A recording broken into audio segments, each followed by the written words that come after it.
Maraming tao ang nag-iisip na ang kakulangan sa karanasan sa trabaho ay hadlang sa pagbuo ng isang magandang resume. Pero hindi ito totoo. May mga paraan para mapalakas ang iyong resume kahit wala kang formal na karanasan. Narito ang ilang tips na makakatulong sa iyo. Una, isama ang iyong mga natapos na kurso o certifications. Kung nag-aral ka ng mga online courses o nag-enroll sa mga workshops, ilagay ito sa iyong resume.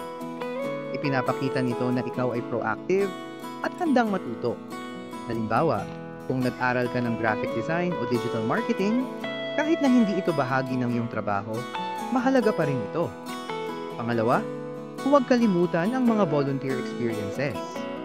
Ang pagiging volunteer ay hindi lamang nagbibigay ng pagkakataon na makatulong, kundi nagdaragdag din ito sa iyong skills. Kung nag-volunteer ka sa isang charity event o sa isang community project, ilagay ito sa iyong resume. Ipinapakita nito ang iyong kakayahan sa teamwork at ang iyong malasakit sa iba. Pangatlo, isama ang mga extracurricular activities. Kung ikaw ay bahagi ng isang club o organization sa paaralan, ito ay mahalaga. Halimbawa, kung ikaw ang naging presidente ng student council, ito ay nagpapakita ng iyong leadership skills. Ang mga ganitong karanasan ay nagdadala ng halaga sa iyong resume. Pang-apat, i-highlight ang iyong mga soft skills. Maraming employer ang naghahanap ng mga soft skills tulad ng communication, problem solving, at adaptability. Isama ang mga ito sa iyong resume at bigyan ng halimbawa kung paano mo ito nagamit. Halimbawa, kung nakapag-organize ka ng isang event, ipakita kung paano mo na-manage ang oras at mga tao. Panglima, gumawa ng isang personal na proyekto.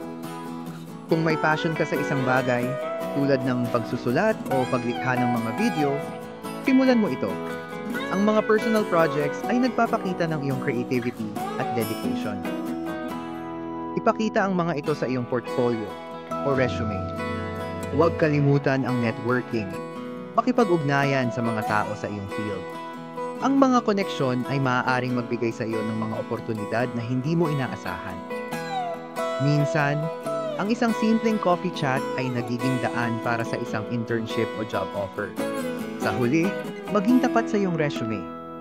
Iwasan ang paglalagay ng mga impormasyon na hindi totoo.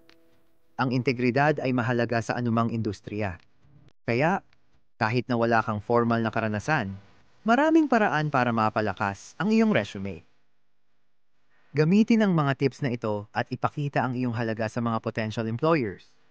Huwag mawalan ng pag-asa dahil ang bawat hakbang na iyong ginagawa ay nagdadala sa iyo ng mas malapit sa iyong mga pangarap.